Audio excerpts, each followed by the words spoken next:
Halo guys, balik lagi sama gue Novel di YouTube channel Investasi. Apa kabar? Semoga yang abis lebaran pada sehat-sehat semua. Oh iya, BTW yang lebaran, selamat lebaran. Buat yang gak lebaran, semoga libur panjangnya enak. Semoga kalian sehat. Buat yang liburannya mantengin market kripto, semoga masih sehat juga. Karena emang sekarang koreksinya lagi parah banget. Jadi buat kalian yang penasaran kenapa tiba-tiba market kripto lagi turun kayak gini, ini gue rangkum ini guys. Apa aja yang membuat market kripto sekarang lagi turun nih, terutama di awal Mei 2022. Tapi sebelum mulai, jangan lupa like, subscribe, dan klik lonceng notifikasi di YouTube channel Investasi.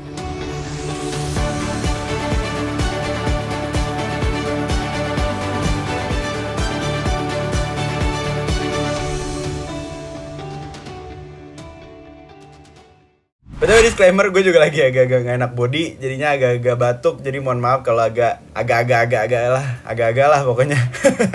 Terus juga disclaimer, gue bukan dukun, jadi ini pandangan gue pribadi dan jangan langsung diambil mentah-mentah aja, jadi kalian juga langsung analisis sendiri juga dari informasi yang gue berikan. Oke guys, jadi gue udah setelah melakukan riset dan mendalami kenapa market kripto turun pas liburan, ini gue menemukan 3 alasan kenapa market kripto lagi turun. Yang pertama, kalau misalnya minggu lalu kalian lagi liburan dan gak sempat update, jadi di tanggal 5 Mei 2022 waktu Indonesia, Bank Sentral Amerika atau The Fed tuh baru aja naikin suku bunga acuannya seperti janjinya di tahun 2021 akhir.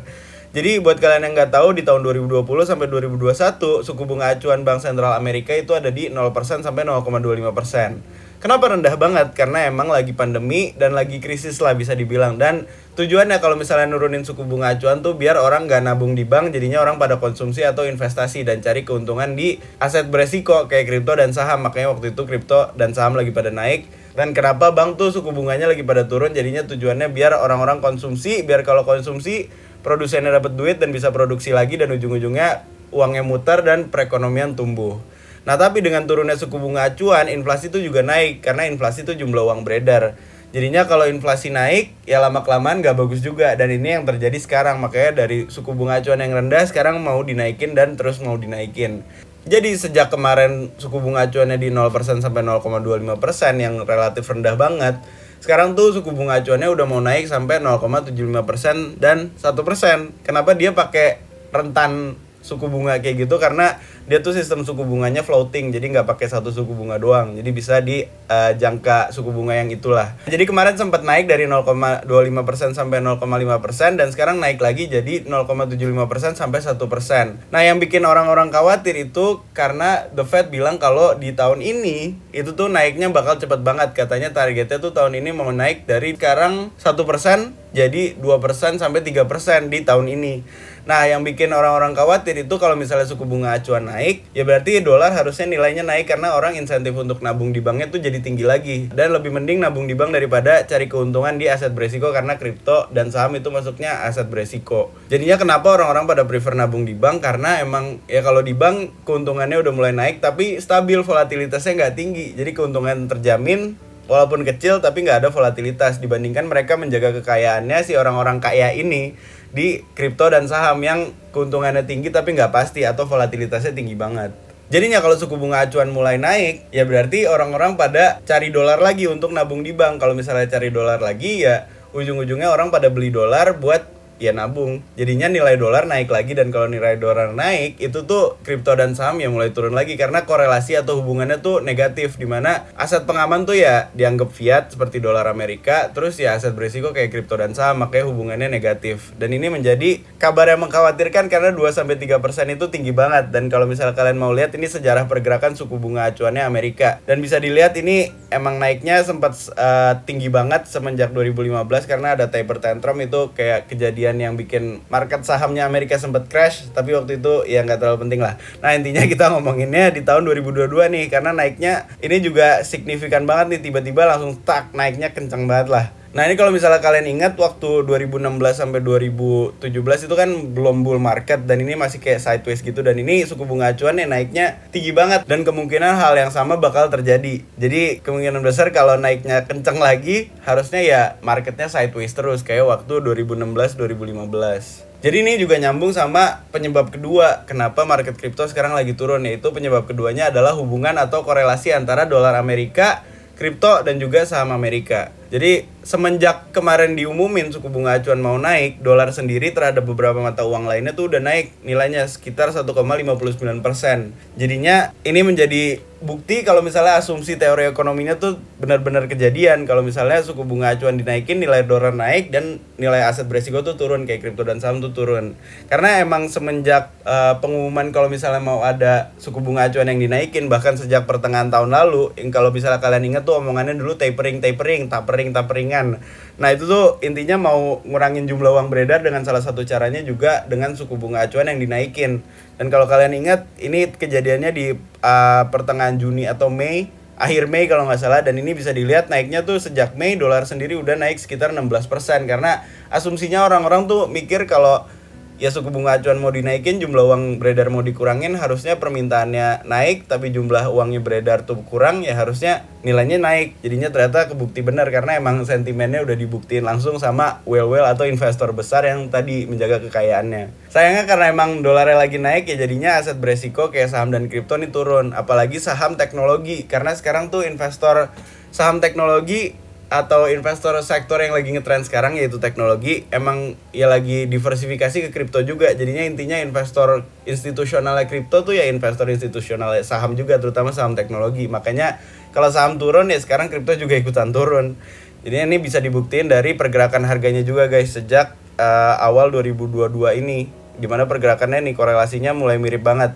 Apalagi pas ada narasi pertama kalau misalnya suku bunga acuan tuh mau dinaikin. Nah ini bisa dilihat guys, sejak April kemarin pas ada narasi kalau misalnya mau dinaikin dari 0% sampai 0,25%, jadi 0,25% sampai 0,5%. Ini tuh saham sama kripto udah mulai turun duluan, dimana ini yang garis oranye tuh adalah Bitcoin dan yang garis biru adalah indeks saham Nasdaq. Jadi bisa dilihat korelasinya sama, dan kemarin pas pengumuman suku bunga acuan naik sampai 1% dan adanya kabar kalau mau sampai 2%, 3%, ini tuh kelihatan nih guys, penurunannya dari pucuk sini turunnya barengan, dimana kalau misalnya kita lihat dari kemarin banget nih saham Nasdaq indeksnya tuh turun. Indeks saham Nasdaq tuh turun 6%-an, kalau misalnya Bitcoin turunnya 9%-an. Jadinya emang turunnya lumayan dalam sih, makanya banyak yang panik, banyak yang nyerah. Tapi kalau kalian yang masih belajar, keren, salut gue. Karena gue juga udah ngelewatin masa-masa kayak gini dulu. Nah jadi ini menjadi penyebab kedua, karena emang korelasinya yang gak bisa dipungkiri ini yang membuat kripto turun. Karena semakin tenar atau semakin terkenalnya kripto, berarti ya bakal investor institusional atau investor konvensional lah yang biasanya investnya di aset kayak saham atau emas juga bakal masuk ke kripto juga karena semakin terkenal juga.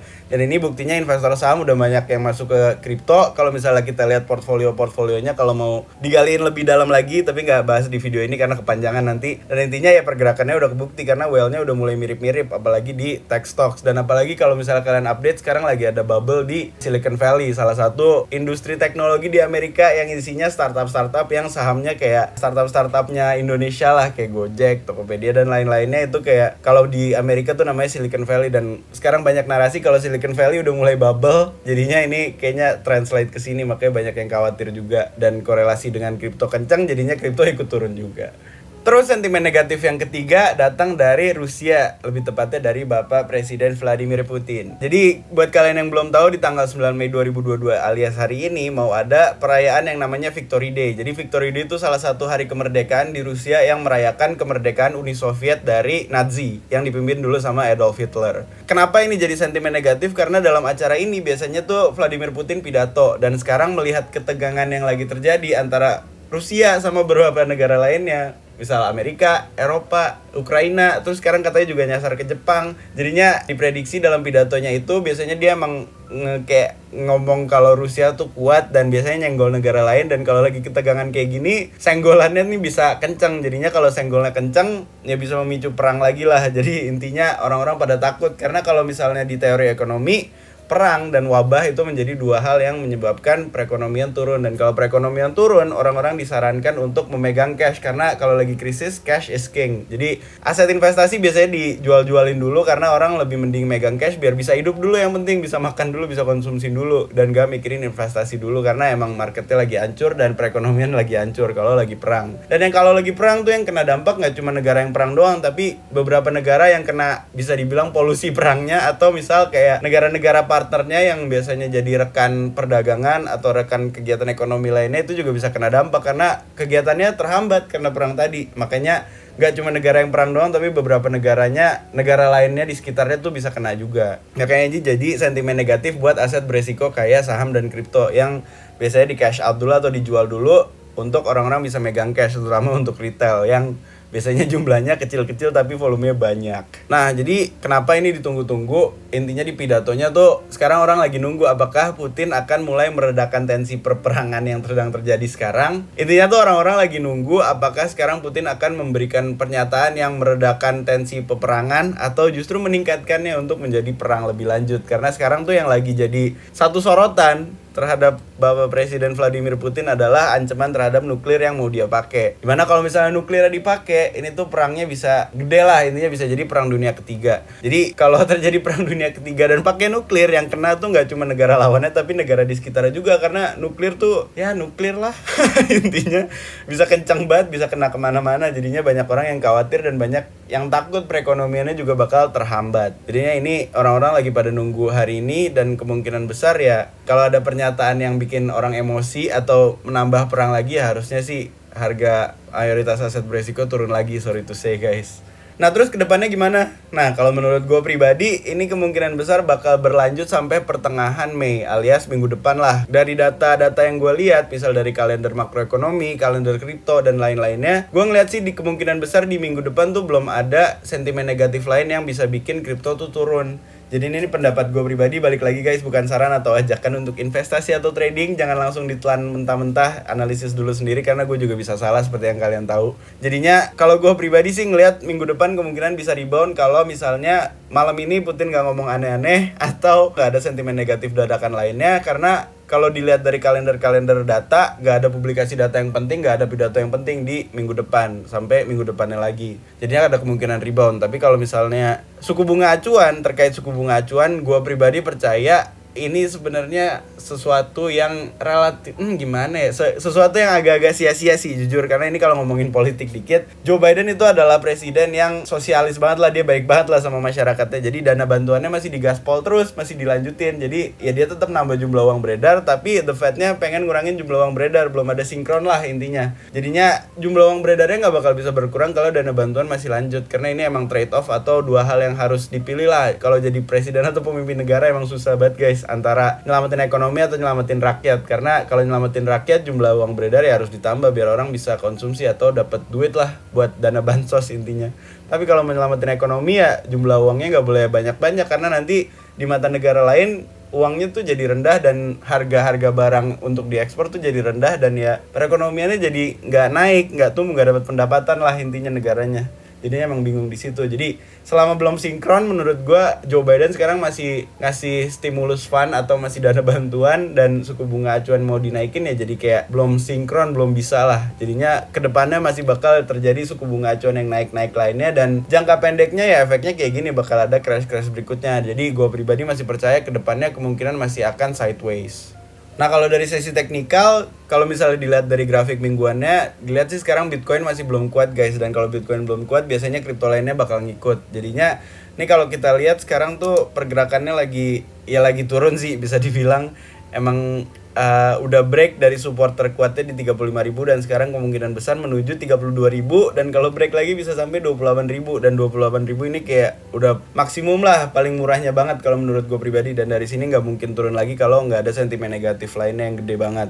Jadi kalau misalnya Putin nggak ngomong aneh-aneh malam ini dan kedepannya nggak ada sentimen negatif dadakan, ini kemungkinan cuma kayak week doang untuk bear trap di sampai 32.000 US dollar, dan kemungkinan bisa naik lagi untuk sideways lanjutin nih sidewaysnya dari Januari awal. Jadi kenapa gue sering bilang 50.000 sampai 35.000, karena emang sidewaysnya di sekitar sini doang. Jadinya ini kemungkinan cuma week doang dan lanjut naik lagi kalau misalnya nggak ada sentimen negatif dadakan. Tapi kalau ada, ya udah deh, kemungkinan besar bisa sampai 28.000 US dollar. Ini pandangan gue pribadi guys. Balik lagi disclaimer, gue bukan dukun, jadi gue juga bisa salah. Nah gitu aja deh guys update dari gue. Kalau misalnya ada yang mau ditanyain atau ada yang mau dikoreksi, langsung aja komen di video ini. Mohon maaf kalau penyampaiannya agak nggak jelas atau agak bindeng karena lagi nggak enak body. Kalau misalnya ngerasa bermanfaat, jangan lupa like, subscribe, dan klik lonceng notifikasi di YouTube channel Koinvestasi. Dan as always, Koinvestasi, semua bisa kripto.